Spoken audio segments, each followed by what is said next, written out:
How can it be? The central claim of Christian faith is that Jesus is God incarnate, God in the flesh, the eternal Son of God made man, the second person of the Trinity in human form. As the prologue to John's Gospel puts it, he is the Word, who is God, made flesh. Or as the Creed puts it, he is God from God, light from light, true God from true God. But how can it be? How can it be that Jesus is both true God and true man, fully human and fully divine? This isn't just the central claim of Christian faith, it's also the central mystery of Christian faith, what's known as the mystery of the incarnation.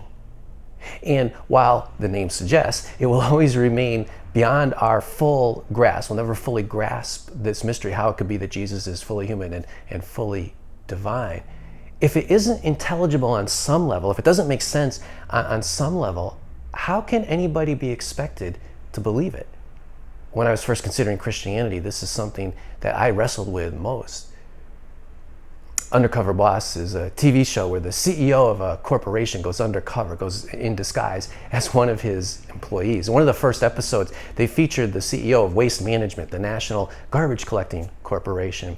They showed at the beginning of the episode the CEO coming out of his mansion in a designer suit a couple days before he went undercover, going through his normal routine as CEO. Then a couple days later, when he does go undercover, they put him in this disguise and he goes out into the field collecting garbage. In one of the scenes, he's riding around on one of their trucks, the Waste Management trucks, with another employee, and they're making numerous stops picking up these huge bins of trash. Every once in a while, they have to clear the hydraulic arm and the compacting mechanism on the back of the truck, clear the garbage out of it so it doesn't get stuck. So here, the CEO, who just a couple days later is coming out of his mansion in a designer suit, here he is picking through the garbage, the filthy, stinky, nasty, rotting garbage. He's picking through the garbage with his hands to clear that hydraulic arm. It's quite a sight. And here's the thing, that CEO was actually living the experience of one of his workers. He was actually experiencing what they do. He was actually picking through the garbage. He was actually putting his hands in that filthy, stinking, rotting garbage. But while he's doing that, he's still the CEO. That's still his identity. His identity hasn't changed. He hasn't lost any of his power or status or prestige. In fact, at any moment, if he wanted to, he could just reveal himself as CEO and reassume all the privilege that goes along with his position. Moreover, he knows things. He's privy to knowledge that none of his employees know. Even as he's picking through the garbage, acting as one of his workers, in disguise as one of his workers, he knows things that none of the rest of them do. He's privy to the confidential financials of the corporation or confidential secrets of the corporation. He knows the vision that he wants to take it on into the future, a vision that nobody else really has the same kind of understanding of. He can see the big picture of things in ways that his employees never can. But here's the other thing. He actually is picking through the garbage. He actually is putting his hands into that stinking, filthy, rotten garbage. He actually is having the same kind of experience as many of his workers do every single day. By the end of the day, he's actually exhausted by the physical labor. In fact, the first day they show him in his hotel room. They've rented a hotel room for him while he's undercover. And he plops himself on the bed. He's completely pooped out from all the physical labor he's done. He's completely drained. And he has a sore back. He actually has a sore back from picking up those garbage bins all day. So it's a real experience. He's actually experiencing what his employees do. Now, I don't want to push this analogy too far, because obviously being a phenomenally wealthy man, he or any CEO can't fully understand what it's like to be one of his employees, even going deep undercover like that. He can't understand, for example, what it's like to feel the anxiety of not knowing if you can pay all your bills at the end of the month. And he knows something that they don't. He has a luxury that they don't have, which is if it ever gets too tough, if it ever gets too miserable, he can always call time out and extricate himself from the situation, take himself out of the situation, reveal himself as CEO, and no longer have to live that life. They can't. That's their reality. They're stuck with it. Undercover Boss is a great analogy for helping us to understand the mystery of the incarnation, to make it intelligible, at least on some level. It makes it intelligible how Jesus could, as the eternal Son of God, empty himself of all his divine prerogatives and privileges in order to become a vulnerable, fragile human being. It helps us to understand how he could still be, his identity could still be the divine Son of God while he, metaphorically speaking, got his hands dirty in our reality. It helps us to understand how even though all that power and knowledge that he has as the eternal Son of God is still intrinsic to his being, even as he has limited himself in ways that he can actually experience a real human life, can experience all the angst and anxiety and physical and emotional pain and struggle that we go through every single day.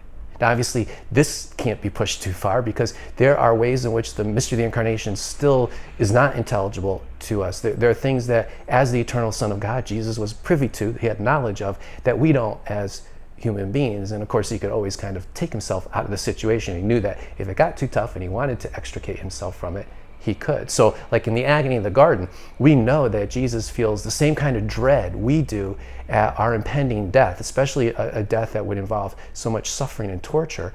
We know that he's experiencing the same kind of human emotion that we would feel in the face of the same kind of reality. But we also know that he's aware he can remove himself from the situation. That's why he's praying to his Father the way he does. If he wanted to, he could say, no, don't want to go through this, time out, I'm not going to do this, which also kind of makes it like astounding, amazing, incredibly impressive that he does go through it, because he knows he can prevent himself from having to experience that.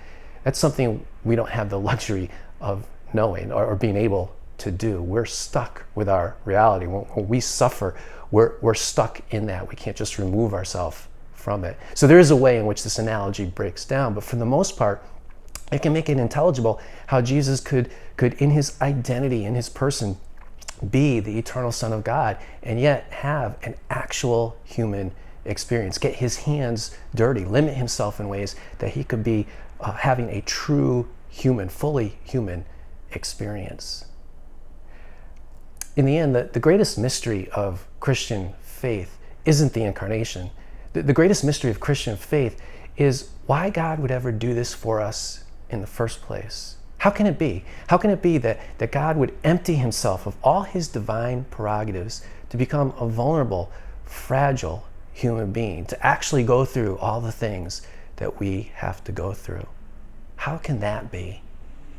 One Sunday several years ago, the worship leader at the church we were attending at the time led us in a prayer that I will never forget. She was only a teenager at the time, but it was one of the most profound prayers I've ever heard. And what struck me about it wasn't just the content of it, the words, the gist of it, but it was also her affect, the way that she was just so utterly genuinely astounded at the words that she was saying, the thoughts that she was articulating. She got swept up in them. This is kind of how she prayed. These aren't the exact words, but this is what I remember that struck me so much about the gist of her words. She started out by praying, how can it be? How can it be, Lord, that you would give up all your transcendent glory, being unlimited by space and time or anything else? How can it be that you would give that up to become a little baby in a manger, to become a weak and fragile human being? How can it be that you would come to live a life where you knew you were going to die on a cross to save us, to die a torturous death, endure incredible suffering to save us? How can it be that you would do all that for us who usually want nothing to do with you? How can it be? How can it be that God loves us so? This is the greatest mystery of all. How can it be? But this mystery, this astounding love, is at the heart of what Christmas is all about. This is God's gift for you and for me. Merry Christmas, everybody.